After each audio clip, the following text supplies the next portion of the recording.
गरीब महिलाओं को हर महीने एक तय राशि दी जाएगी। योजना की राशि और बाकी जरूरी मानदंडों पर मंथन चल रहा है।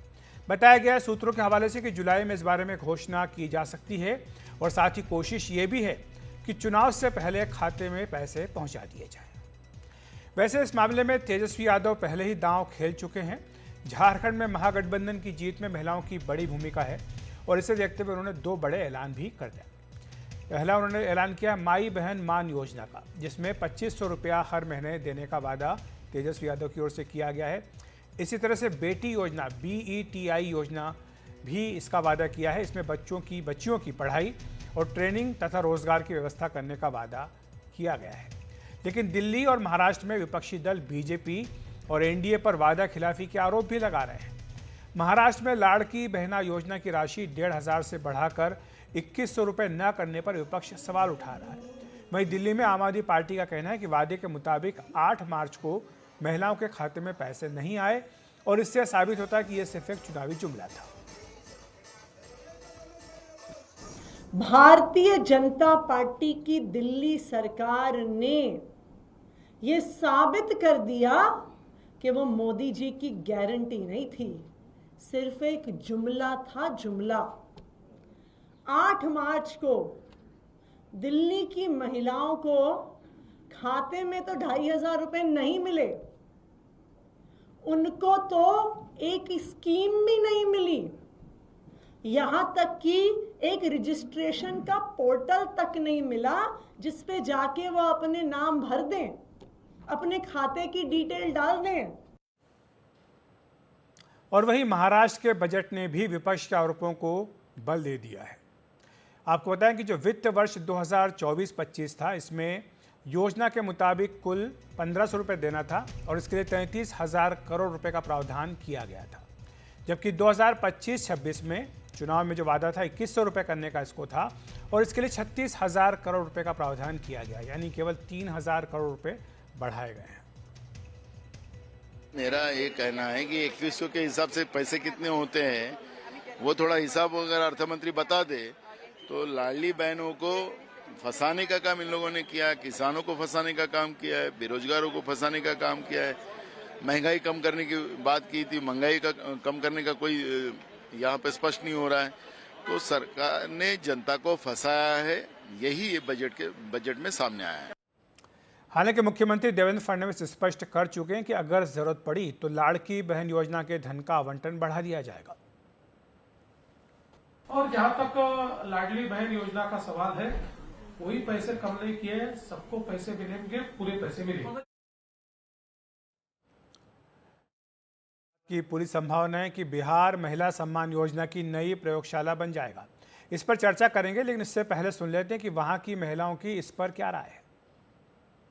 इससे बहुत फायदा होगा। सबसे पहली बात है कि महिलाओं का आत्मनिर्भरता बढ़ेगा और उनका जो फिनेंशियल जो क्राइसिस है, छोटे छोटे जो बिजनेस करते हैं या जिनको अभाव रहता है, तो एक पैसा आने से उनका मनोबल बढ़ेगा और अपने परिवार को और अपनी मानसिक स्थिति जो होती है महिलाओं की, हमेशा डिप्रेस रहना या आधारित रहना, वो भावना हटेगा। मेरा ओपिनियन ये है कि जो अर्न नहीं कर रही हैं उनके लिए सही है, बट जो अर्न कर रही है ना उनके लिए सही नहीं है।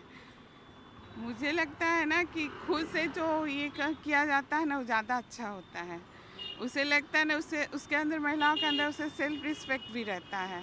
ऐसा लगता है ना कि मैंने खुद से किया है, इसलिए मैं खुद से अर्न कर रही हूँ। कोई फ़ायदा नहीं होगा, सारा ये वोटिंग के लिए है और फिर जैसे वो लोग जीत जाएंगे उसके बाद ये नहीं मिल पाएगा। उससे बहुत ही हमको लाभ होगा, बहुत ही फायदा होगा।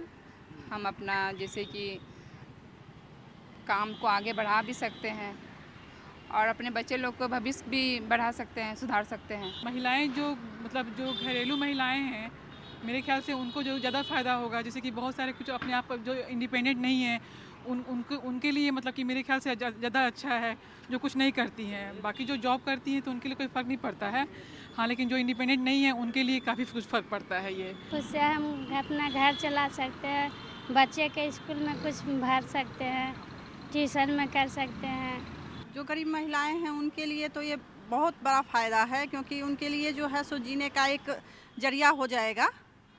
और सरकार से आशा भी करती है कि ये होना भी चाहिए। ये सरकार की बहुत बड़ी उपलब्धि होगी। तो क्या चुनाव से पहले बिहार की गरीब महिलाओं के खातों में पहुंच जाएगी राशि, और क्या ये गेम चेंजर साबित हो सकता है? इसी पर चर्चा करने के लिए हमारे साथ गुरु प्रकाश पासवान जी हैं, जो कि बीजेपी के प्रवक्ता हैं, नवल किशोर जी हैं, आरजेडी के प्रवक्ता, मणिकांत ठाकुर साहब हैं, वरिष्ठ पत्रकार। आप तीनों का बहुत बहुत स्वागत है एनडीटीवी इंडिया पर। शुरुआत गुरु प्रकाश जी आपसे करूँगा। दिल्ली में हमने देखा, महाराष्ट्र में हमने देखा, छत्तीसगढ़, मध्य प्रदेश, राजस्थान, उड़ीसा, तमाम राज्यों में, इवन झारखंड जहाँ पर कि जेएमएम की सरकार बनी है फिर से, हर राज्य में लगता है कि गेम चेंजर साबित हुआ है महिलाओं के खाते में पैसा देना। और क्या आपको लगता है कि ये एक मास्टर कार्ड है, तुरुप का पत्ता है, जो कि आप इस्तेमाल करना चाहते हैं बिहार में भी? नहीं, देखिए अखिलेश जी, मैंने अभी आपके प्रारंभिक उद्बोधन को सुना और काफ़ी डिटेल्ड और एग्जॉस्टिव आपने बताया। मुझे लगता है कि तुरुप का इक्का या मास्टर कार्ड, ऐसे शब्दों का उपयोग मैं तो नहीं करूंगा, आपको पूरा अधिकार है, लेकिन इसकी पृष्ठभूमि को हमें समझने की आवश्यकता है। मुझे लगता है कि जब बिहार की बात होती है तो निश्चित रूप से आधी आबादी और नारी शक्ति हमारे राजनीतिक विमर्श के केंद्र में रही है। अगर आप देखिए सेक्स रेशियो, लिंग अनुपात, जो कि एक ऐसा इंडिकेटर होता है, एक ऐसा सूचक होता है जो बताता है कि महिलाओं की स्थिति क्या है। जब हम सत्ता में आए थे तब हम बिहार का जो लिंग अनुपात, जो सेक्स रेशियो था, वो 919 महिलाओं पे 1000 पुरुष थे, जो कि नेशनल एवरेज से 20 नीचे था। आज की तारीख में जो बिहार का लिंग अनुपात है, आपको और आपके दर्शकों को सुनकर के आश्चर्य होगा, 1090 महिलाओं पे 1000 पुरुष हैं। मेरे पास ऐसे तमाम उदाहरण हैं। बिहार त्रिस्तरीय पंचायती व्यवस्था में आरक्षण को लागू करने वाला पहला प्रांत बना। आज बिहार पुलिस में सर्वाधिक संख्या में हमारी बहन आई हैं, तो ये भी एक देश में सर्वश्रेष्ठ उदाहरण बना है। हमारी बाईसाइकिल योजना को अफ्रीका के कई सारे देशों में एक मॉडल के रूप में माना जाता है। हमारी जीविका योजना को माना जाता है कि पूरे विश्व में कि एक वास्तव में सशक्तिकरण क्या होता है, फाइनेंशियल इंक्लूजन क्या होता है, और महिलाएं भी व्हीकल ऑफ डेवलपमेंट हो सकती हैं, ये है। तीसरा और आखिरी पॉइंट जो मुझे लगता है हमें समझने की आवश्यकता है कि लिकर बैन के संदर्भ में एक एशियन जर्नल है लांसेट करके, लांसेट ने सर्वे किया था कि लिकर बैन के बाद हमारे लिकर कंजम्पशन में कमी आई है और महिलाओं पे होने वाली हिंसा और उत्पीड़न में भी कमी आई है। तो अगर हम समग्रता से देखें अखिलेश जी, तो महिलाएं निश्चित रूप से राजनीति के केंद्र में आई हैं और इसको स्वागत करने वाली बात है। मैं सुन रहा था अभी आतिशी जी की बातों को, बड़ा दुख होता है, बहुत पीड़ा होती है। आतिशी जी खुद भी महिला हैं और मुख्यमंत्री रही हैं। उनकी पार्टी की सरकार पंजाब में रही है। उन्होंने 2022 में यह वादा किया था, आज तक कितना दिया उन लोगों ने, मैं पूछना चाहता हूं आपसे? कुछ नहीं दिया है। हम लोगों ने, अखिलेश जी, हमें मौका मिला, मध्य प्रदेश में अकाउंट में पैसा गया, महाराष्ट्र में हमें मौका मिला, महाराष्ट्र में भी बहनों के अकाउंट में पैसे गए। तो हमने जहां जहां जो कहा है उसको पूरा किया है। बिहार में जहां तक इस नीति को लेकर के जो चर्चा हो रही है, मुझे लगता है निश्चित रूप से महिलाओं के विकास को केंद्र में रख के, महिलाओं के वित्तीय स्वायत्ता को केंद्र में रख के हम कोई नीति को ऐसा बनाएंगे जो एक समग्र विकास और एक सस्टेनेबल डेवलपमेंट, जिसमें महिलाएं भी हमारे vehicle of growth, vehicle of development बने, इसकी चिंता हो। लेकिन गुरु प्रकाश जी, तेजस्वी यादव तो पहले ही घोषणा कर चुके हैं, तो जब आप करेंगे तो वो तो बोलेंगे भाई आप क्या कर रहे हो, तो हम तो पहले ही कर चुके हैं। नहीं, ये देखिए, इसमें कोई नवाचार नहीं है, कोई इनोवेशन नहीं है अखिलेश जी, ये तो बिल्कुल चल पड़ा है। मध्य प्रदेश में अब आप कहिए, हम तेजस्वी जी को जवाब दे दें कि मध्य प्रदेश में हमने कहा था, महाराष्ट्र में हमने किया था, दिल्ली में हमने कहा था। तो मुझे लगता है कि अब देखिए, तेजस्वी जी परिपक्व राजनेता है, मैं उनमें कुछ टिप्पणी नहीं करना चाहता हूं, लेकिन देश के पॉलिटिकल डिस्कोर्स में जो फ्लेवर चल रहा होता है, उस फ्लेवर के अनुरूप तो बीजेपी इसमें फ्रंट रनर साबित होती है। और उसके बावजूद भी प्रधानमंत्री जी ने पहले कहा है, उन्होंने ज्ञान का फॉर्मूला दिया है, आधी आबादी और नारी शक्ति लगातार हमारे केंद्र में रही है। दिल्ली में महिला मुख्यमंत्री को नियुक्त करके पहली बार भारत के सर्वोच्च संवैधानिक स्थान पे आदिवासी की बेटी को बैठा करके इस बात को सिद्ध किया गया है। महिला आरक्षण को, नारी शक्ति वंदन अधिनियम अखिलेश जी वर्षों से पेंडिंग था, किसी को कोई चिंता नहीं थी, सब आते थे, वहां खोखली रेटोरिक होता था, बयानबाजी होती थी, लेकिन नारी शक्ति वंदन हो, आदिवासी की बेटी को संविधान के सर्वोच्च स्थान पे बैठाना हो, लगातार हमारी प्राथमिकता है कि हमारी माताओं को, बहनों को सशक्त किया जाए, वित्तीय तरीके से, आर्थिक तरीके से, राजनीतिक तरीके से और सामाजिक रूप से। नवल किशोर जी, आपने सुना, वो कह रहे कि अगर आप ये कहें कि तेजस्वी जी तो पहले ही इसका ऐलान कर चुके हैं और नीतीश जी केवल कॉपी कर रहे हैं, तो उन्होंने कहा कि ऐसा नहीं है, कई राज्यों में पहले ही लागू हो चुका है, पैसा जा भी चुका है और दिया जा रहा है। देखिए अखिलेश जी, बिहार के संदर्भ में जब बात करते हैं तो इसके साक्ष्य पहले भी मिलते हैं। हमने जब कहा कि 10 लाख युवाओं को नौकरी देंगे, तो नीतीश जी क्या बोल रहे थे, भाजपा के लोग क्या बोल रहे थे?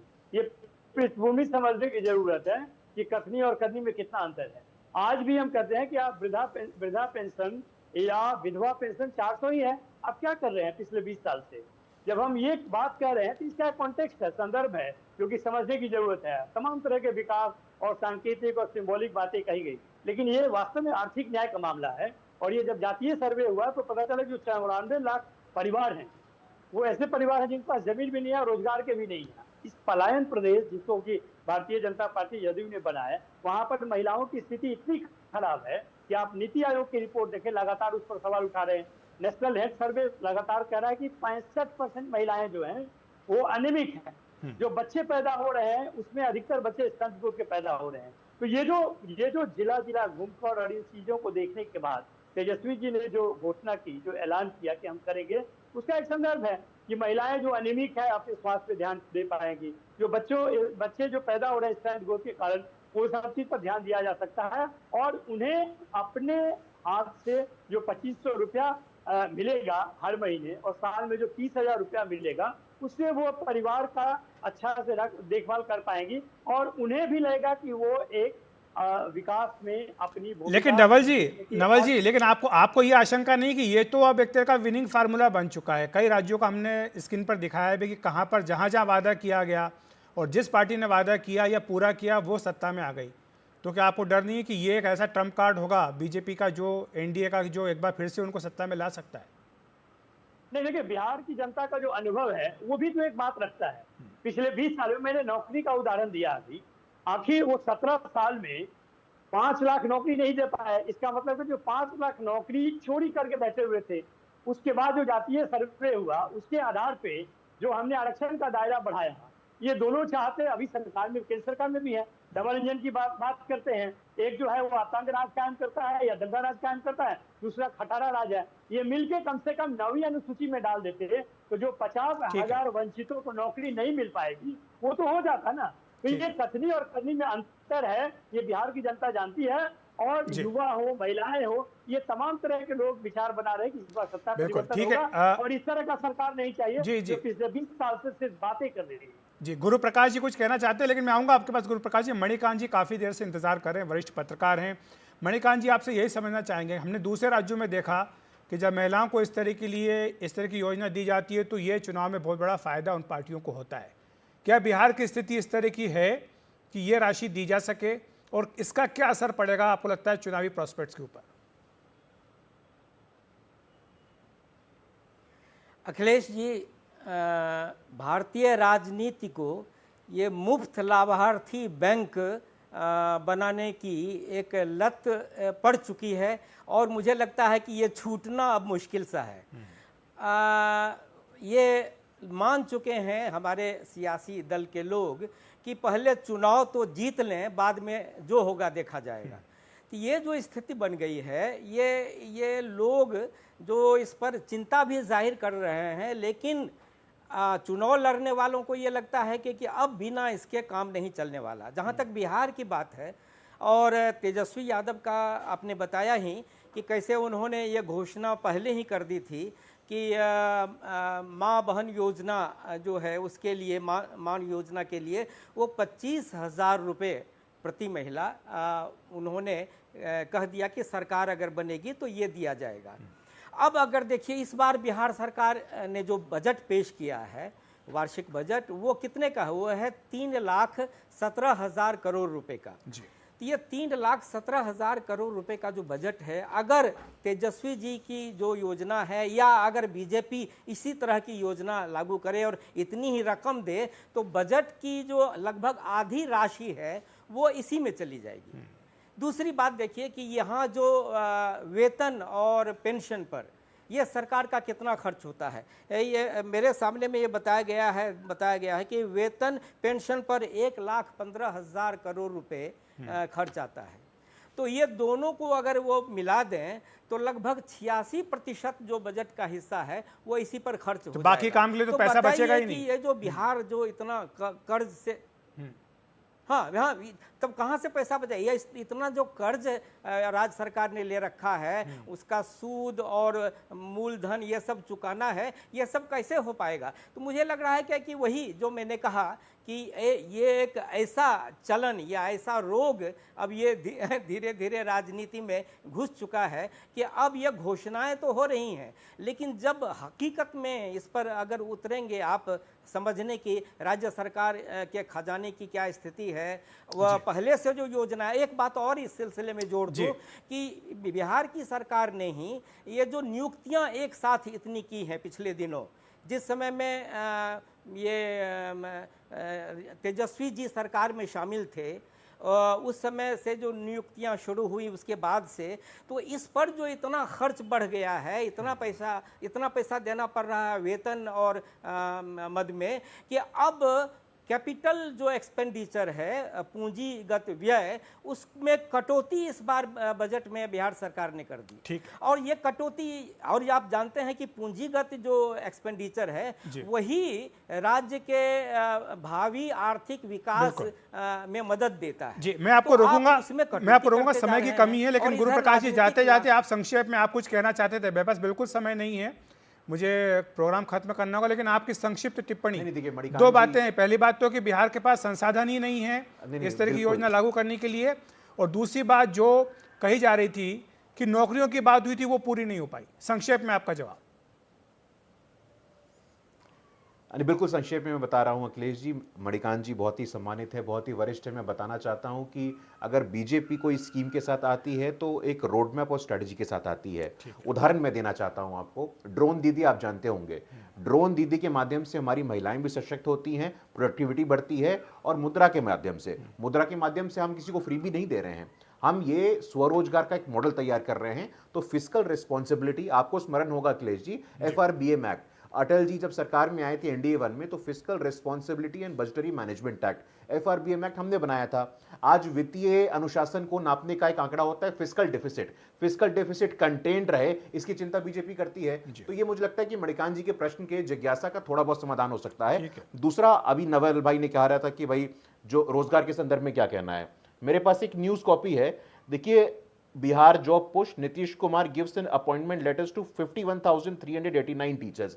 ये परसों का अखबार है, परसों के अखबार में 52,000 टीचरों की नियुक्ति हुई है। जो श्रेय तेजस्वी जी लेते हैं और पूरा अधिकार उनको श्रेय लेने का, उस समय भी जब नियुक्तियां हुई थी तो मुख्यमंत्री को अंतर पूछना चाहते हैं।